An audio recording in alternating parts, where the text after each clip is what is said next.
Hello students, आप class 10। आज हम आपके सम्मुख भारत में राष्ट्रवाद के समक्ष कुछ चर्चा करेंगे। अब भारत में राष्ट्रवाद समय था 19वीं शताब्दी के उत्तरार्ध में। उत्तरार्ध का मतलब होता है 18वीं शताब्दी से लेकर 19वीं शताब्दी तक। तो उत्तरार्ध का मतलब ये है कि 1850 के बाद लगभग जो मुख्य क्रांति 1857 में शुरू हुई थी, उसी के विषय पर हम थोड़ी चर्चा करेंगे। तो सबसे पहले उस समय आता है गांधी युग। अब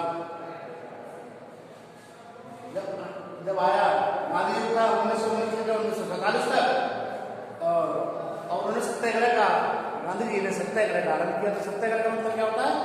सत्य के लिए आग्रह और सत्य के आधार पर अपनी बात को मनवाना। तो उसमें सत्याग्रह में जब आरंभ किया था तो उन्होंने आंदोलन किए थे। तो उनके आंदोलन का नाम था सबने अवज्ञा आंदोलन और दूसरा था भारत छोड़ो आंदोलन। अब प्रश्न आता है कि भारत में राष्ट्रवाद के कारण क्या थे? भारत में राष्ट्रवाद के कारण क्या थे? देखिए, इतिहास एक ऐसा विषय है जिसमें हम आपको अगर कोई प्रश्न समझाते हैं तो उसमें 2-4 बातें इधर उधर की भी आ जाती हैं विषय को समझाने के लिए। जैसे अब यहाँ पर राष्ट्रवाद के कारण क्या थे? कारण देखिए, सबसे पहला कारण था अंग्रेजी साम्राज्यवाद के विरुद्ध आंदोलन। अंग्रेजी साम्राज्यवाद का आंदोलन क्यों था?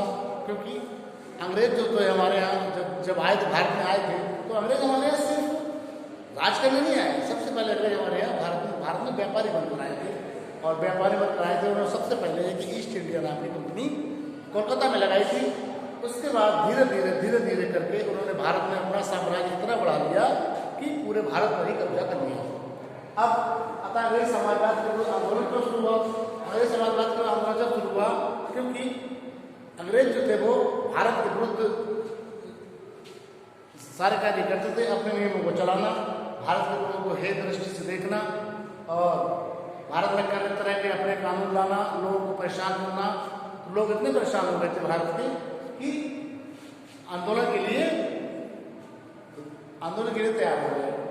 अब उसमें नंबर 2 का आता है आर्थिक कारण। अब आर्थिक कारण क्या होता है कि भारत में उस समय पैसे की बहुत कमी थी। मजदूरों के पास, किसानों के पास, अन्य लोगों के पास पैसा बहुत कम था। अंग्रेज जो थे वो किसानों के लिए बहुत कम मजदूर थे और जो मजदूर थे उनके लिए मजदूरी बहुत कम थी।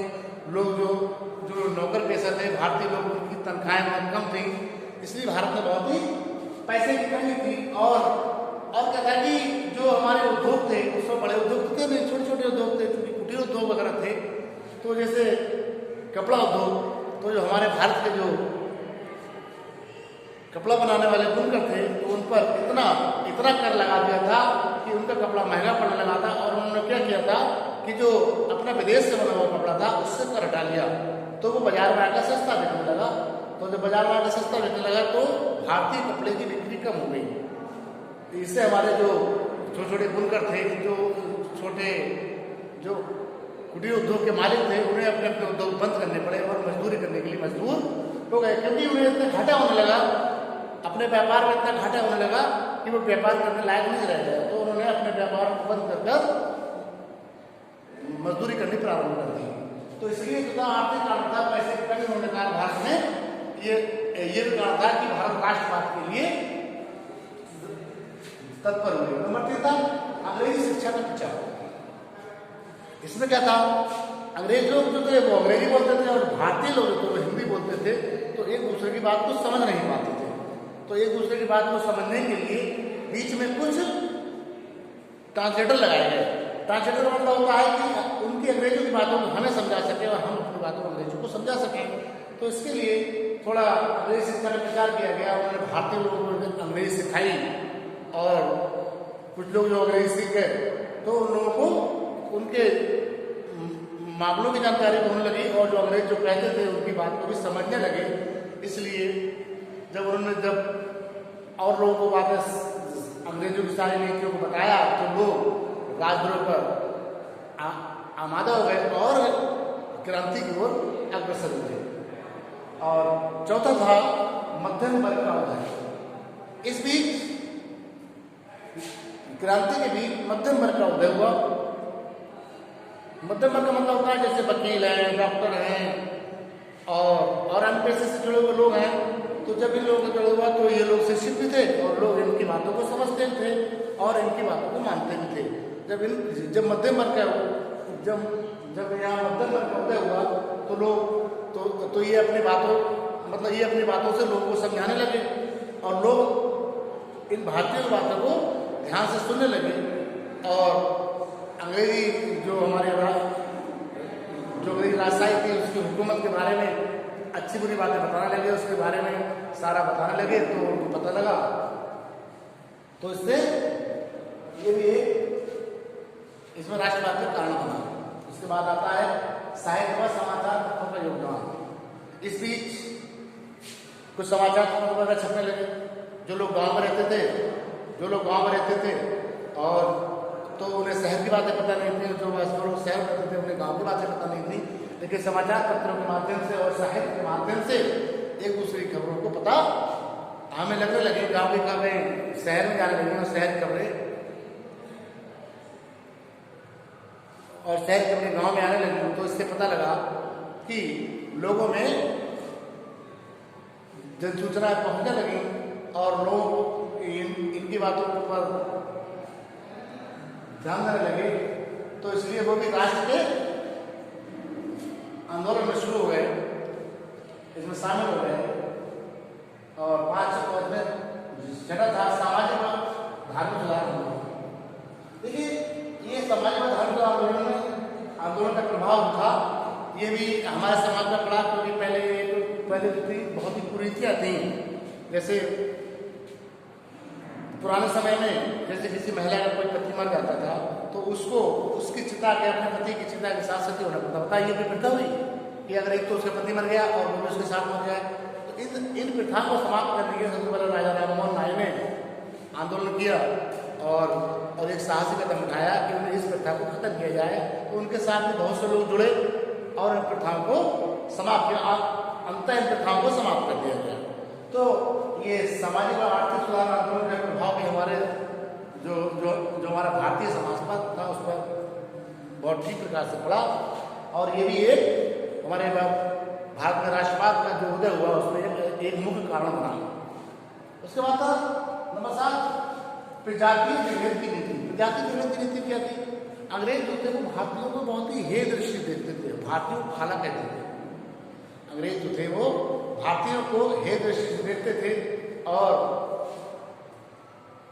अंग्रेज जो थे जैसे एक ही नौकरी के लिए, एक ही पद के लिए जो भारतीय थे उनका वेतन कम था और जो उसी पद पर जो अंग्रेज था उसका वेतन उससे बहुत अधिक था। तो ये नीति भी इसमें तो अंग्रेज शासनकाल में अपनाई जाती थी। तो इसके लिए भी ये भी जो था तो ये हमारे भारतीय लोगों को जब इनकी नीति का पता चला तो वो भी तो उन्होंने अंग्रेजों के खिलाफ विद्रोह कर दिया और ये कारण ये भारतीय राष्ट्रवाद के लिए अच्छा कारण बना। उसके बाद आता है भारत का राजनीतिक एकीकरण। पहले का था भारत में राजनीतिक एकीकरण नहीं था। कुछ लोग जो लोग बंगाल में रहते थे या उत्तर प्रदेश में रहते थे या कुछ लोग कर्नाटक में रहते थे, महाराष्ट्र में रहते थे और तमिलनाडु में रहते थे, तो वो अपने अपने स्टेट के लिए जीते मरते थे। मतलब ये तो बंगाल के, हमें इनसे क्या मतलब है? उत्तर प्रदेश वाला कह रहा है ये बंगाल के, हमें से क्या मतलब? और जो बंगाल के वासी हैं उनका कहना था कि ये साहब तो कर्नाटक के हैं या ये तमिलनाडु के हैं या ये चेन्नई के हैं या मतलब अन्य किसी स्टेट के हैं। तो मतलब एक स्टेट वाले को किसी दूसरे स्टेट वाले से, किसी दूसरे राज्य वाले से मतलब नहीं था। लेकिन जब भारत का राजनीतिक एकीकरण किया गया तो सबको इकट्ठा किया गया। बंगाल में जब सारे राज्यों को इकट्ठा किया गया तो उन्हें लगने लगा कि हम भले बंगाल के हैं या उत्तर प्रदेश के या अन्य किसी राज्य के, लेकिन हम सबसे पहले भारतीय हैं। इसलिए इस एकीकरण से भारत के जो हमारा राष्ट्र था उस पर बहुत ही प्रभाव पड़ा और भारत के जो राष्ट्रवाद था उसमें इसकी एक महत्वपूर्ण भूमिका रही। और उसके बाद था अंग्रेज सरकार की जो नीतियां थी वो बहुत ही गलत थी। भारतीयों के खिलाफ, भारतीयों के विरुद्ध अंग्रेज सरकार की नीतियां बहुत ही गलत थी। भारतीय जो थे अंग्रेजों की के लिए, जो अंग्रेज जो थे भारतीयों के लिए नियम अलग अलग बनाते थे। भारतीयों के लिए वही नियम अलग और अंग्रेजों के लिए उसी कार्य के लिए वो नियम अलग। वहाँ पर एक अंग्रेज शासक था, अंग्रेज एक मतलब उनकी उसमें मंत्रिमंडल था लिप्टन। तो उन्होंने कई नियम बनाए। उन्होंने बताया लिप्टन ने बनाया, कानून बनाया प्रेस की आज़ादी छीन ली। जो प्रेस था तो उस समय मीडिया, तो अगर भारतीयों के पक्ष में कुछ लिखता था तो उसका प्रेस बंद कर दिया जाता था, और अंग्रेजों के पक्ष में, अंग्रेजों के समर्थन में अगर बात करता था तभी उसकी प्रेस चलती थी। तो मतलब इससे जो था वहाँ प्रेस की आज़ादी छीन ली गई, और विदेशी कपड़ों का जो आयात था उससे कर हटा दिया। विदेशी कपड़ों का जो आयात था उससे कर हटा लिया गया, जिससे वहाँ के कपड़े सस्ते हो गए, और उसकी तुलना में भारतीय कपड़े महंगे होने लगे। तो वहाँ के कपड़े बिकने बंद हो गए, तो यहाँ भारतीय कपड़े बिकने बंद हो गए, और अंग्रेजी बाजार का पूरी तरह बाजार पर नियंत्रण हो गया। इसलिए भारतीय कामगारों को और भारतीय जो हमारे जो व्यापारी थे उनको बहुत ही नुकसान होने लगा। तो ये भी अंग्रेजों की नीति थी कि भारतीयों को किसी तरह नीचा दिखाया जाए। और तीसरी थी, भारतीय